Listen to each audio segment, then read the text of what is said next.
What is happening, everybody? This is Cody, aka DFS Prodigy, breaking down this upcoming Monday special two-game slate. Before we get like before we definitely subscribe, Mr. Ultimate. Man, what a interesting game.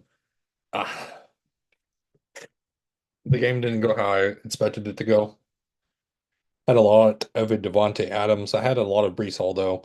I had the Van Jefferson TD.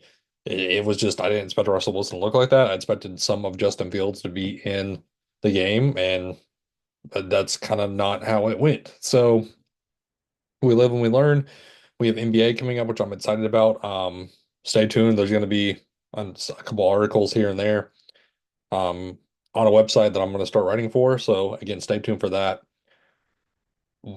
I'm definitely excited about NBA coming back. It's one of my favorite sports to watch and one of my favorite sports to break down a little bit more than NFL. Um, but yeah, we're going to kick it off with this two-game slate. Let's go with Baltimore and Tampa Bay. On the Baltimore side, Lamar Jackson. Um, 8,000. I like the upside. And then you have Baker on the flip side for Tampa Bay at 6'8". Um, I want to get some of Baker. I really do. But the Lamar Jackson rushing upside. So, and then you also have Kyler Murray at 6'5". 6'5" for Kyler Murray is pretty cheap in my opinion against this Chargers defense. So, I mean, I know he got you 12 last game. There's been a couple dud performances, but he has that breaking out upside, like the LA Ram game. Like the San Fran game wasn't too bad for him at 6'8" or 6'5". I don't mind that at all. I'm not getting to a ton of Justin Herbert. Um, he might be the guy I'm fading, to be honest with you. I just don't see the upside that he brings to the table. So again, if I had a Lamar Jackson's going to be the chalkiest of the slate, I think, at quarterback. It's just how are you going to fit in Derrick Henry? How are you going to fit in the other weapons on this slate? So if you want to fit in the other weapons, I think you can go to Baker or Kyler. So let's go to running back, and then I think and we'll kind of try to build. So Derrick Henry, 8,000. He's getting it done. It's just what do you do with him? Do you hope and pray that he gets you that 16 fantasy points because he has the upside to get you 40? That's the problem. You also have James Conner.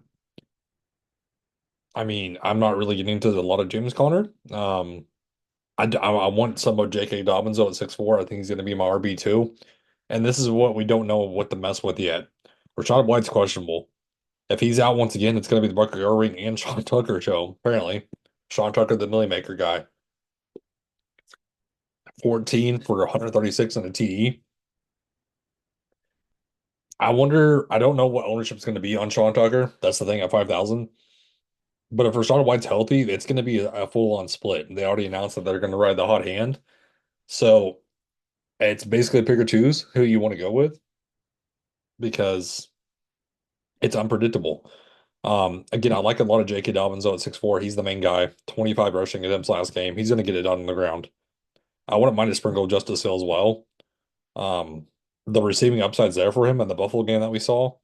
He can catch passes out of the backfield. I don't mind that whatsoever. Vidal, 4 attempts, 11 yards. I mean, he had the target upside. That's what got him there was the 40 yards in the TD. He's going to be something that people are going to go to as well as a cheap option. Chris Godwin and Mike Evans. If you want the floor, go to Chris Godwin. I think he's been super consistent this season. Mike Evans is touchdown or bust. Um, I mean, we saw that in the Lancet game. But then look at this New Orleans. We know New Orleans is always a tough matchup with Marshawn Lattimore. But I mean, against Denver and Detroit, what happened? So I'm much rather go to Chris Godwin, but I think ownership's going to be on Chris Godwin compared to Mike Evans, Marvin Harrison Jr. So yeah, um, I don't know what to do with Marvin Harrison. I mean, with my Kyler Murray stats, I'm going to go to him. But you also have Zay Jones back. A 4 or 5, I think, is a nice dart throw as well because he's full on participating. I mean, he's been practicing. He should play. At 4-5, that will take away snaps from Michael Wilson at 4-7, which I'd much rather pivot to Zay Jones. But you also have Palmer down here at 4-4, who can be a dart throw as well if McCarthy's not playing at 4-9. Zay Flowers 6-7. Again, super boomer bust. You have to be on the right pathway for him to succeed, obviously, but the yardage is there. It's just the TDs aren't. He has one TD so far this season.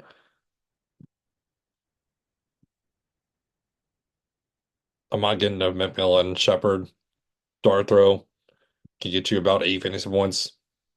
Tight end wise, it's gross. Trey McBride 5'6". He would be the guy I would stack with Kyler, of course.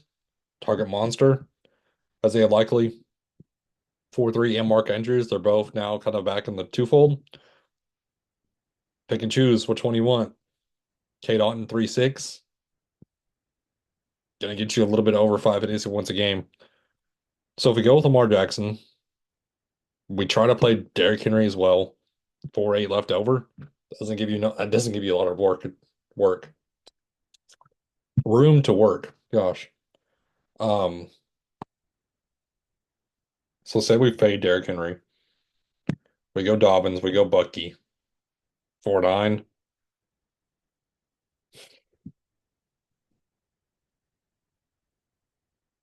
It's gross. It's so gross.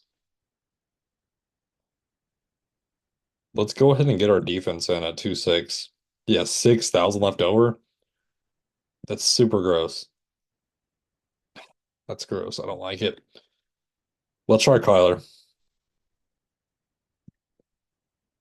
with the double stack. Wide receiver, and then we'll go full on stack. And then say you think the Ravens defense shows up against Tampa. 5-8 again.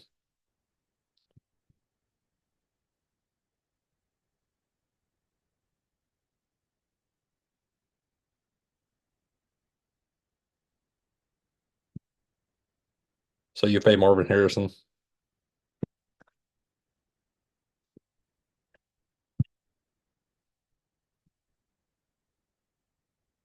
Hmm.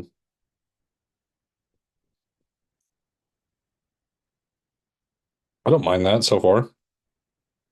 But yeah, there's multiple ways to go around this slate. I'm interested to see what stacks we can get to. Um, Again, I would focus on Kyler. I would get some of Lamar. Baker's my third option. Derrick Henry's clear cut number one, of course. I like Dobbins. Ride the hot hand is tough to pick and choose from.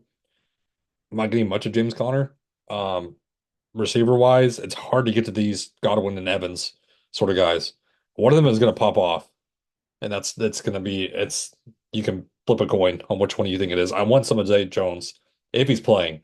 He should be playing. I want some of him at 4-5. I think he's going to be able to be a nice cheap option on the slate. Um, I forgot to talk about Bateman. He's been getting it done the past two games. Seeing decent targets the last two games. I don't mind that as a value as well. Look at the Chargers receivers as well. I mean, it's gross. I mean, we need to see the injury report on that. But that kind of wraps up the slate for us, though. Thank you for tuning in. It was a great set for us and everybody. Have a good one.